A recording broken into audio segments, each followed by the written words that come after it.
Red Compañera Mundo. Red Compañera Mundo. RCM. Y bien, amigos, es un gusto para Red Compañera Mundo entrevistar una vez más a Gary Rodríguez, gerente general del Instituto Boliviano de Comercio Exterior. Bienvenido, es un placer, como le decía. Satisfecho por la entrevista, un gran saludo a su audiencia y a sus órdenes. Muchas gracias, Gary. Me gustaría escuchar su opinión respecto a lo sucedido en estas últimas horas, cuando se ha rechazado el presupuesto reformulado del presupuesto general del Estado en la Asamblea Legislativa Plurinacional. Hay muchas voces que ya se han manifestado, ¿no?, al respecto, sobre todo quienes dicen hay lugares que necesitan con urgencia recursos porque se están incendiando. Es decir, estamos hablando del norte de La Paz, estamos hablando de Santa Cruz, estamos hablando del Beni, y bueno, parece que a veces prima más la política o las decisiones personales que las que deberían primar, valga la redundancia, que es la casa común, la casa de todos, ¿no?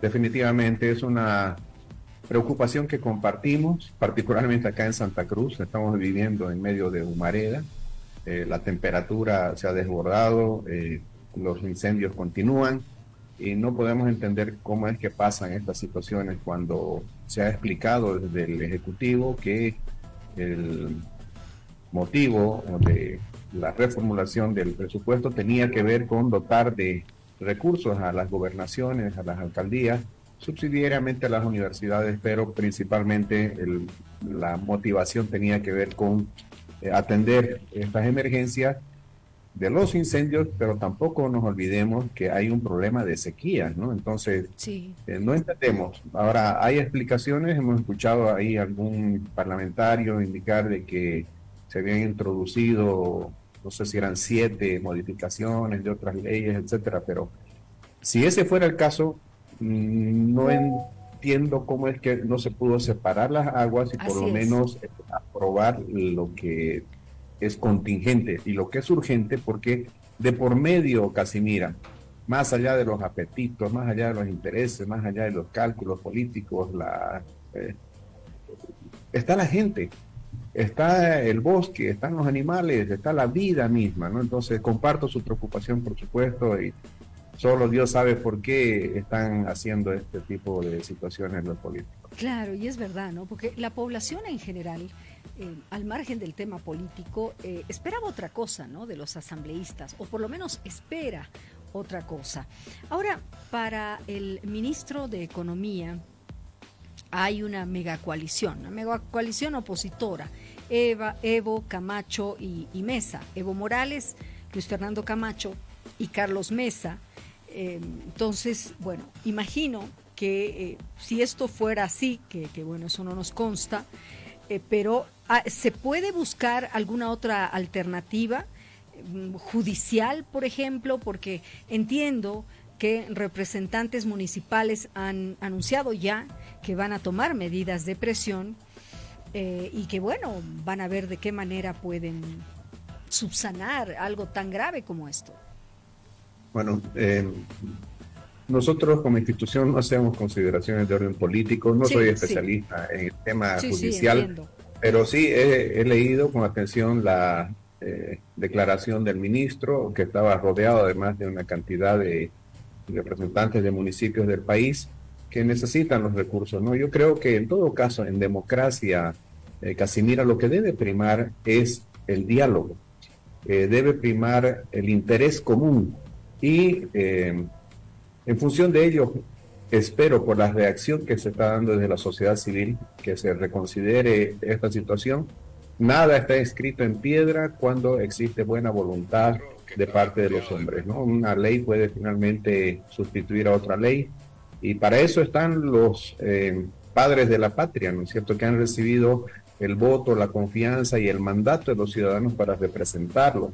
Y una vez más digo, cuando la vida, ya sea animal, vegetal o humana, está de por medio, pues deberían haber consideraciones altruistas en vez de actitudes egoístas. Económicamente hablando, al margen de la emergencia, que es lo primordial, ¿cómo va a afectar en la economía en Bolivia? La economía, Casimira, y esta es una mala noticia, está ya afectada. El pronóstico de crecimiento para el año 2023, que prácticamente está culminando ya, era de 4,86%. Eso es lo que tenía que haber crecido el Producto Interno Bruto boliviano en esta gestión. Pero los dos datos que tenemos oficiales es que en el primer trimestre del año la economía creció apenas 2,3% y en el segundo trimestre 2,2%. Eso quiere decir que estamos por menos de la mitad de la expectativa que se había trazado el gobierno. Por eso es que este año no ha habido y no va a haber segundo aguinaldo, porque lamentablemente la dinámica de crecimiento está disminuyendo y no de ahora, desde el año pasado. Súmele usted a todos los problemas externos que estamos enfrentando, la inflación, la recesión, los altos costos de transporte, la caída de los precios de los minerales, de los hidrocarburos, de los alimentos, que hasta el mes de agosto, según datos oficiales del INE, ya nos ha impactado con una caída de 2.300 millones de dólares solamente en la parte de exportación.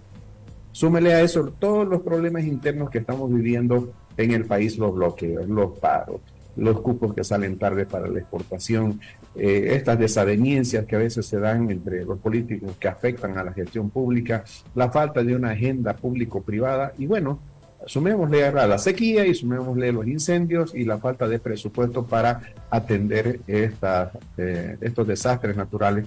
Bueno, eso va a impactar sobre la economía. Escuché al viceministro creo que era de presupuesto, decir de que o de política tributaria que el nuevo pronóstico para acabar el año era del 3%. Si llegamos al 3% nos debemos dar por satisfechos, pero no olvidemos que venimos de una situación de pandemia, venimos de un proceso de recuperación y lo que teníamos que haber hecho era recuperar y el tiempo resarcir, digamos, esa caída tan fuerte que tuvimos del 8,7% en el 2020.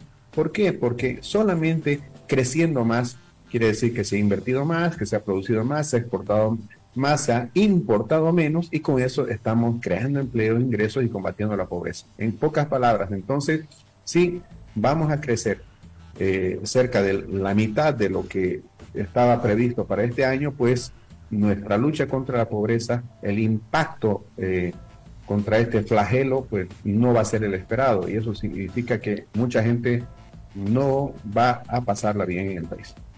Bolivia se encuentra entre las 3 primeras economías de la región, como afirmaba hace unos días en su informe de gestión por los 3 años el presidente Luis Arce Catacora. Así es, pero fíjese qué importante que el primer mandatario diga eso, porque los dos países que están por encima con expectativa de crecimiento son Brasil y Paraguay. Y estos países hacen un fuerte énfasis en lo que tanto critican los activistas y los que no saben finalmente lo que cuesta invertir y producir alimentos. Estos países están avanzando gracias a la agroexportación.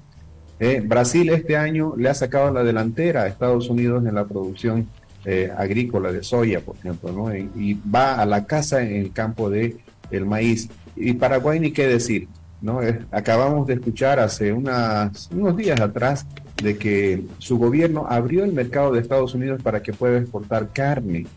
Nosotros nos solazamos, o sea, nos regocijamos de que hemos exportado el año pasado 20,000 toneladas. El año pasado Paraguay exportó más de 130,000 toneladas.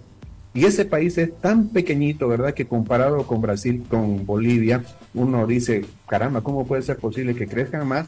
¿Cómo puede ser posible que produzcan más y que exporten más? Bueno, allá están haciendo las cosas de mejor manera y un trabajo conjunto público-privado, ¿no? Claro. Ahora, el gobierno de Bolivia es independiente económicamente. Decía eso también el presidente Luis Arce Catacora, por eso se llama el gobierno de la industrialización. Me gustaría entender eso de la independencia económica. Bueno, todos quisiéramos ser independientes, ¿no?, económicamente hablando, pero eso solamente se va a lograr cuando seamos solventes, cuando no tengamos que prestarnos y más bien tengamos para prestar. Ese es un país o una persona que se puede considerar solvente. Acuérdese también de este eslogan, este cliché que siempre se ha venido escuchando desde el año 2006 de la Bolivia digna y la Bolivia soberana, ¿no es cierto? La pregunta es, ¿somos soberanos? Si dependemos, por ejemplo, de nuestro abastecimiento de tal manera que nos gastamos 3.000 millones de dólares en importación de todos los productos como son diésel y gasolina. Somos soberanos cuando tenemos que recurrir al endeudamiento externo y también interno para poder seguir invirtiendo desde el sector público. No somos soberanos cuando dependemos en sí de situaciones que no podemos manejar en la práctica, no lo somos. Y en cuanto a la dignidad, bueno, tratamos de avanzar. Hacemos muchas demostraciones de que estamos trabajando con políticas sociales, pero creo que podríamos ir mucho más rápido si haríamos un trabajo público-privado, reitero, para que esa dignidad se construya en base al esfuerzo de los propios bolivianos, no necesariamente a través de transferencias del Estado a los pobres, sino a los pobres, como siempre se ha dicho, hay que darles la caña de pescar en vez de darles el pescado. Entonces, seremos soberanos, seremos independientes cuando invirtamos más, produzcamos más, exportemos más e importemos menos. Esa es la fórmula para llegar a ser realmente un país digno, un país soberano, un país económicamente independiente. Acuérdese de esto, cuando nosotros nos sobre el dinero, no tengamos que prestarnos para seguir creciendo, sino prestar a otros para que puedan seguir creciendo. Ahí podríamos hablar de que verdaderamente somos un país económicamente solvente. Habló de las 150 plantas industriales, claro. Él lo que decía es que se están implementando estas 150 plantas industriales. Es una gran inversión seguramente que va a llevar adelante el Estado, el gobierno. ¿Cuánto va a ayudar esto también en la economía? Claro, porque cuando uno escucha de esto, dice, bueno, se van a generar fuentes de empleo, en fin, esto va a ser maravilloso, ¿no? Pero es así de fácil y de sencillo. A ver, Salomón dijo una vez, el sabio Salomón, hace siglos atrás, él dijo, lo mejor del negocio no es cómo empieza el negocio, sino cómo termina el negocio. El entrar en el campo de la producción, Casimira, entraña un gran riesgo, tanto para el sector privado cuanto para el sector público. ¿Cuántas empresas en el sector empresarial han iniciado con un gran esfuerzo de inversión y cuando no han tenido el éxito esperado, pues han salido del mercado? Ahora, en lo que respecta al plan gubernamental de seguir creando empresas, es una apuesta muy fuerte.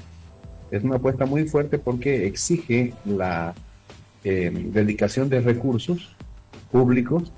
Por supuesto que eso va a tener un impacto en la economía, en el proceso de la inversión, en el proceso de la producción, pero la gran incógnita es si al final del día, en ciertos años, esas empresas van a ser lo eficientes que todos esperamos.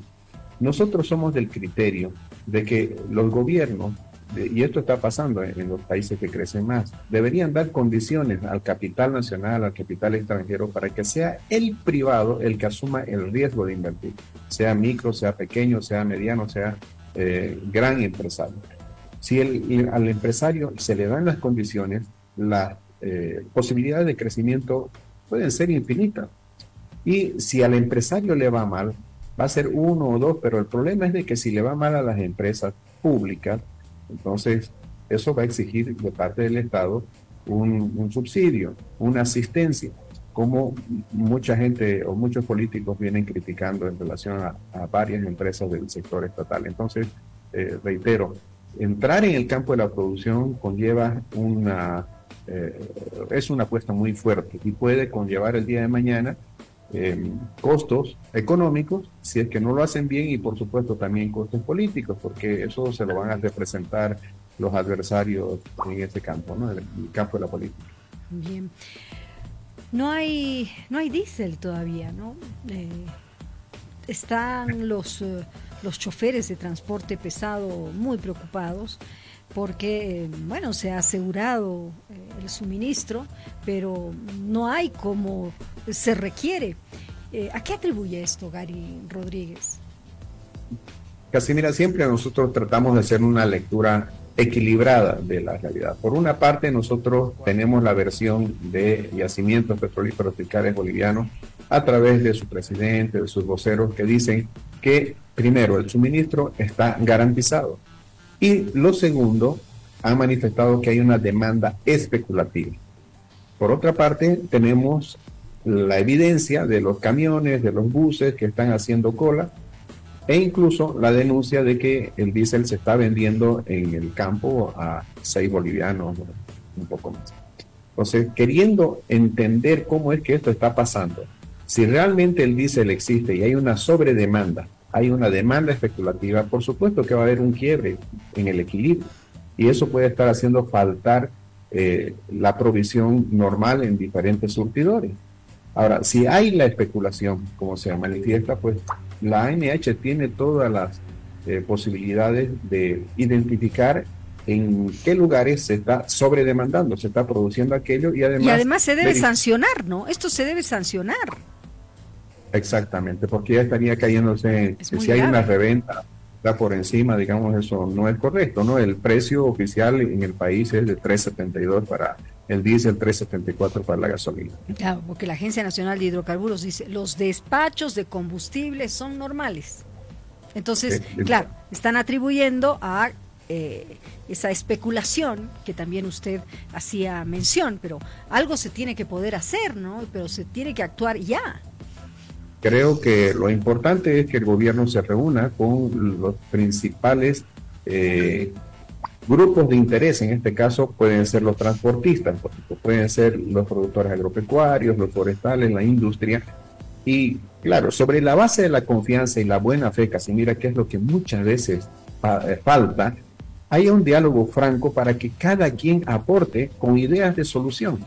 Nosotros hemos dado muchas ideas de cómo se puede resolver este tema estructuralmente. Claro, nos topamos con el tema de que el gobierno actual y también anteriores pues han fijado el precio del diésel y la gasolina tan bajo que en muchos casos incluso sale el producto de contrabando. Entonces, ¿quién va a poder abastecer cuando internamente tenemos un diésel a 3.72 y en países en alrededor nuestro se está vendiendo en 8 bolivianos o 9 bolivianos?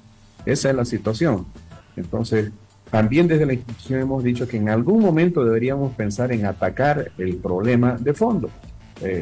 Tenemos una ecuación que no está funcionando. La producción de líquidos en el país ha venido disminuyendo mientras que la demanda ha venido aumentando. Añádale a eso la demanda para sacar el producto de contrabando. Entonces, de repente estamos llegando a un punto donde tendremos que pensar cómo manejamos el tema de la subvención, ¿no? Un desmonte gradual, probablemente, pero eso necesita un consenso social necesariamente para que no pase lo que ocurrió en el año 2010, en diciembre, cuando de golpe se quiso subir el precio de los combustibles y bueno, eso provocó una reacción de la gente en las calles y el gobierno tuvo que retroceder, ¿no? Gary le pregunta, Fernando Castro, ¿quién controla el ingreso de combustible al Chapare? Claro, es una pregunta muy lógica, ¿no? Quizás muy difícil de responder también, ¿no? Yo creo que en la pregunta está la respuesta, así como la ha planteado, ¿no? Sí, es verdaderamente, ahí está la respuesta. Pero bueno, a ver, ojalá le hagan caso, don Gary Rodríguez, ojalá que las autoridades estén escuchándolo, porque Gary Rodríguez es el gerente general del Instituto Boliviano de Comercio Exterior. ¿Quién mejor que él para darse cuenta de lo que está sucediendo en el aspecto económico, en el aspecto hidrocarburífero, etcétera? Yo le agradezco muchísimo estos minutos con Red Compañera Mundo. Si hay algo más que usted quiera agregar, adelante, por favor. No, primero agradecerle una vez más la entrevista y recordar, Casimira, que cuando sector público y sector privado trabajan conjuntamente hay buenos resultados. Voy a poner dos, uno desde el punto de vista de la exportación y otro de la importación. Nosotros en el caso de la carne exportábamos 1.000 toneladas y recibíamos $2 millones por la exportación de carne en el año 2005. El sector privado trabajó con el gobierno para eliminar la fiebre aftosa del ganado bovino por muchos años, invirtió en pasturas, en potreros, en mejora genética, en sanidad, construcción de frigoríficos, cadenas de frío, etcétera. Se preparó para conquistar mercados externos. El gobierno abrió el mercado de la China y otros mercados. Bueno, el año pasado, diré primero, en plena pandemia se exportó por 70 millones de dólares carne, cuando el año 2018 se abrió el mercado de la China. Y el año pasado hemos llegado a exportar, adicionando los derivados de la carne, los despojos comestibles, casi 200 millones de dólares. Imagínense, entre el 2005 y el 2023 hemos subido así la exportación de carne. ¿Por qué? Porque el sector privado hizo lo que tenía que hacer, arriesgó, invirtió, produjo, generó excedentes y exportó ¿a qué? Al mercado que abrió el gobierno. Eso del lado de la exportación. Otro ejemplo de un éxito es en el campo de la sustitución de importación. En el año 2018 sale la ley de aditivos vegetales que autoriza al sector sucroalcoholero a producir etanol, que lo compra yacimientos y lo mezcla con la gasolina. Con eso, desde el año 2008 hasta este año, que se cumple el primer contrato de 5 años, le hemos ahorrado cientos de millones de dólares al país, sustituyendo aditivos vegetales y sustituyendo gasolina. Lo mismo podemos hacer en el caso del diésel, pero el gobierno decidió hacerlo por sí mismo. Creo que esta exitosa experiencia de ese programa de sustitución de importaciones se podría replicar en el caso del diésel. Bueno, hacer tantas cosas siempre que haya la buena voluntad del sector gubernamental para trabajar con el privado.